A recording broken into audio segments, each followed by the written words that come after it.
তাদের একটা সাংগঠনিক ইলেকশন নেটওয়ার্ক আছে। তা আপনি এগুলো সবগুলোকে যদি পরাজিত করে, পরাভূত করে, দুর্বল করে, নস্যাৎ করে অধিকাংশ জনগণের আস্থা অর্জন করে নির্বাচনে জিততে চান, তাহলে যাদের সাথে প্রতিদ্বন্দ্বিতা করবেন তাদের চেয়ে আপনার ক্ষিপ্রতা, আপনার ইনভলভমেন্ট, আপনার মানসিক শক্তি, আপনার সময় কত গুণ বেশি দিতে হবে। আমরা হচ্ছে ওইরকম একটা মাছ ধরার মানুষ। বর্ষাকালে যখন মাছ বাড়ি বাড়ি রাস্তায় রাস্তায় উঠে যায় না, সেই সময় যিনি বুদ্ধি যান অতি শীতের রাতে যে গিয়ে মাছ করে তার ধুলাবর্তি করে, এরকম এক ধরনের এক শ্রেণীর লোক আছে। আরেক শ্রেণীর লোক আছে অলস, কঠিন শীতে উঠতে চায় না এবং বলে যে সকালবেলা উঠে আমি সব মাছ ধরে নিয়ে আসবো। তার জন্য মাছ থাকবে? থাকবে না।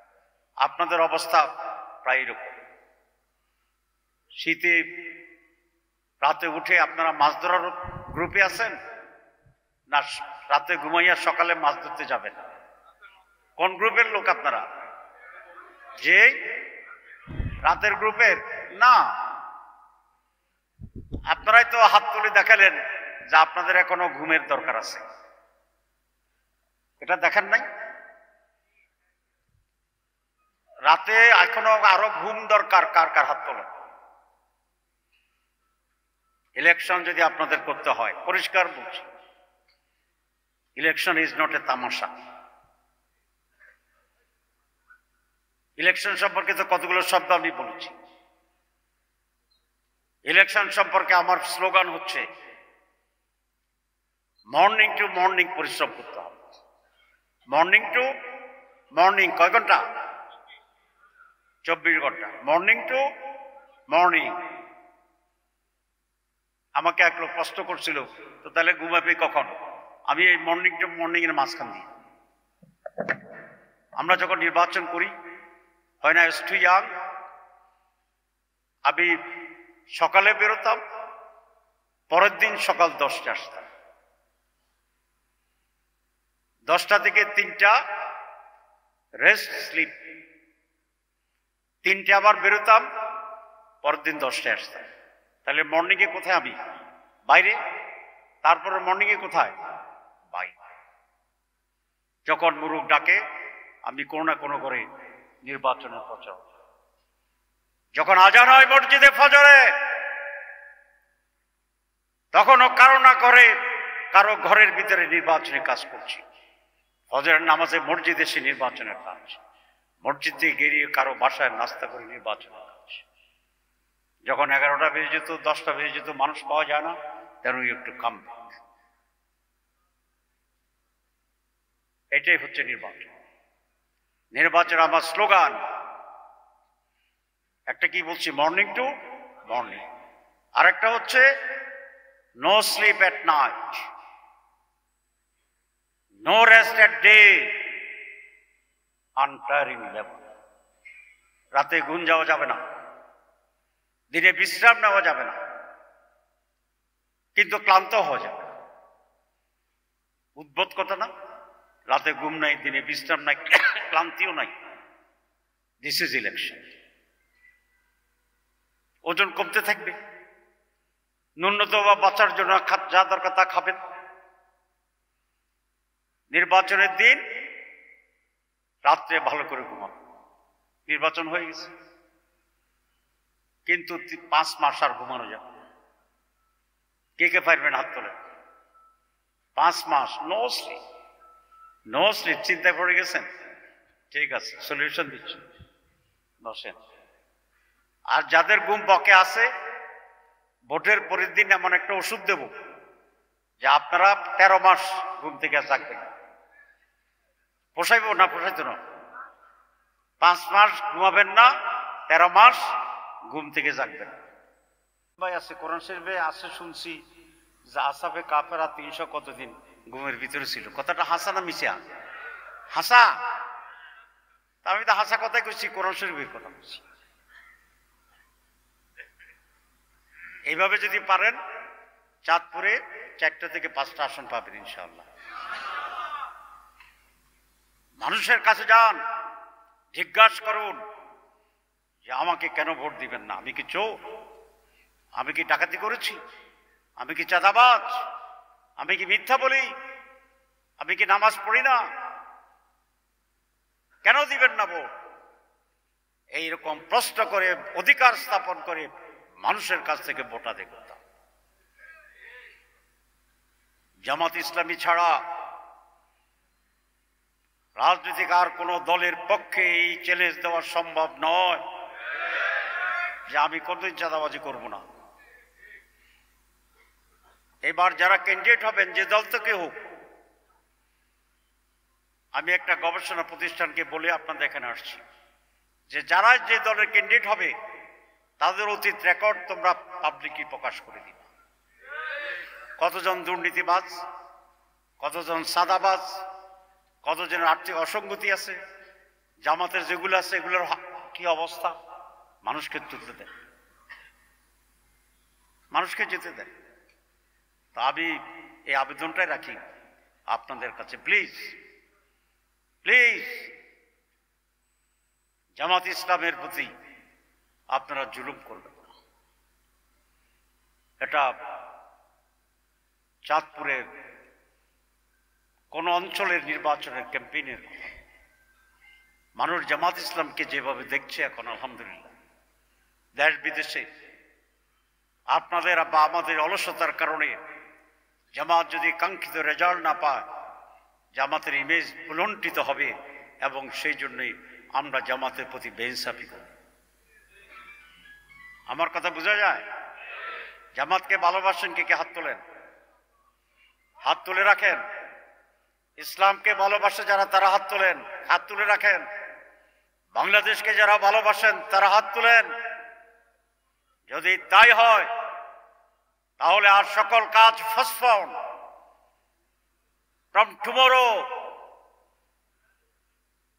রাখেন, হাত রাখেন, হাত রাখেন, রাখেন, রাখেন, হাত নামান।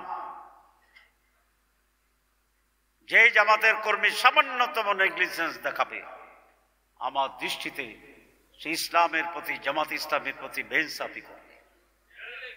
এটা আমাদের আমানত। আল্লাহর দ্বীনকে মানুষের কাছে নিয়ে যাওয়ার যে সুযোগ আসছে, অতীতে সুযোগ পাইছিলেন? স্বাধীনতার 54 বছরে এত ফ্রিলি, এত গ্রহণযোগ্যতা, এত ওয়েলকাম কি কখনো ছিল? তা আল্লাহ এটা দিয়ে দিয়েছে আপনাকে। আপনি এটা ইঙ্গিত বুঝেন না? আমির জামাত বিশাল সমাবেশে পড়ে গেল, মাথায় আঘাত পাওয়ার কথা, সুস্থ হয়ে গেলেন আলহামদুলিল্লাহ। ওপেন হার্ট সার্জারি করলাম, বাংলাদেশ সবচেয়ে বেটার সার্জারি হয়েছিল। এগুলো কি আল্লাহর নিয়ামত না? একটা ইঙ্গিত না? তো সেই ইঙ্গিত আমরা বুঝছি না কেন? আপনার ব্যবসা ক্ষতি হবে? 15 বছরে যে ক্ষতি হয়েছিল, আগামী 5 মাস যদি ব্যবসা না করেন তার চেয়ে কি আরো বেশি ক্ষতি হবে? এই 5 মাসের ব্যবসা করার কারণে আগামী 20 বছর যে আপনি ব্যবসা করতে পারবেন না, সেটাকে আপনি হিসাব করেন না? 5 মাস পরিশ্রম করার মাধ্যমে আগামী 20 বছর যে আপনার জন্য একটা সুফল বয়ে আনবে, পরিবেশ তৈরি হবে। আর 5 মাস অলসতার কারণে আবার অমানুষের অন্ধকার যে আপনাকে ঘেরাও করে ফেলতে পারে, সে কথা কি আপনার মনে আসে না? এখন অনেক ভাইরা আছেন চাকরি করতে পারে নাই, আমি জানি। অনেক ভাইরা আছেন এলাকায় যাইতে পারেন নাই। এখন যে যাচ্ছেন, এটা নিয়ামতের শুকর করতে হবে, সাবধান হইতে হবে। মনে রাখবেন, ইতিহাস রিপিট করে, এটা সাইক্লিক হয়। তো আমি সে আবেদনটা জানাতে চাই আপনাদেরকে, কারণ আপনাদেরকে বক্তৃতা দিয়ে নরম করা যাবে না। সবই তো বুদ্ধিমান মানুষ, সবই বুঝি। এখন প্রয়োজন নিজেকে নিয়ন্ত্রণ করা, নিজে সিদ্ধান্ত করা। হোয়াট আই ডু, চ্যালেঞ্জ নেন, আল্লাহর সাথে চ্যালেঞ্জ, যে আমি আমার জীবন দিয়ে দেব, সম্পদ দেব, টাকা দেব, আল্লাহ আমাকে কি রিটার্ন করবে দেখিয়ে। আর আল্লাহ যদি না চায়, বাঁচতে পারবেন? সুস্থ থাকতে পারবেন? ব্যবসা করতে পারবেন? তো এই ঈমান তো আমাদের আছে।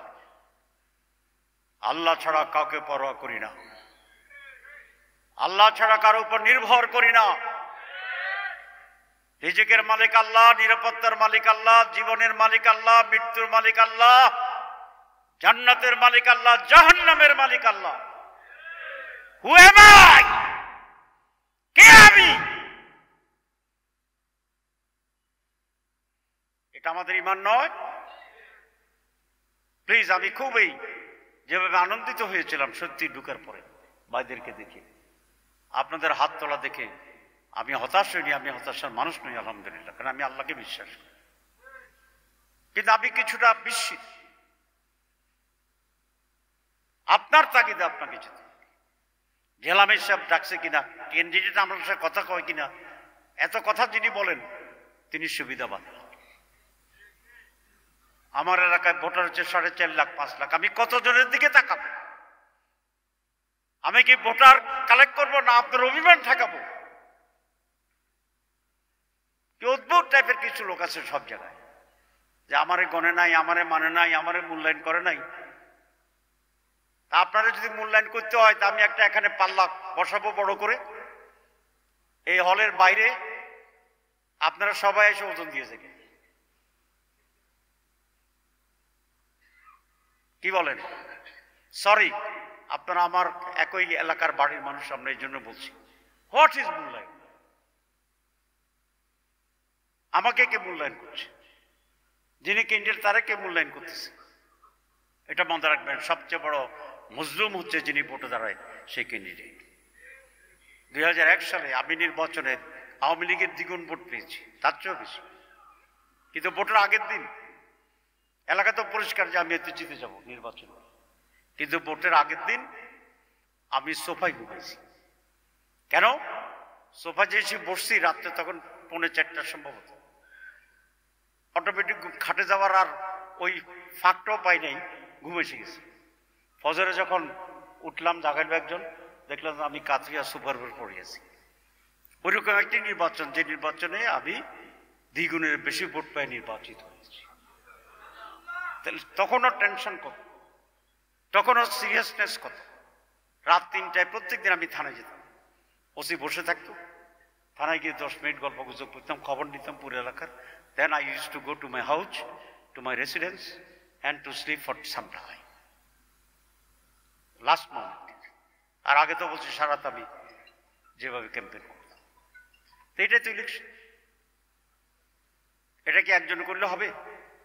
I was so serious. আপনাদের ইন্সপিরেশনের জন্য বলছি।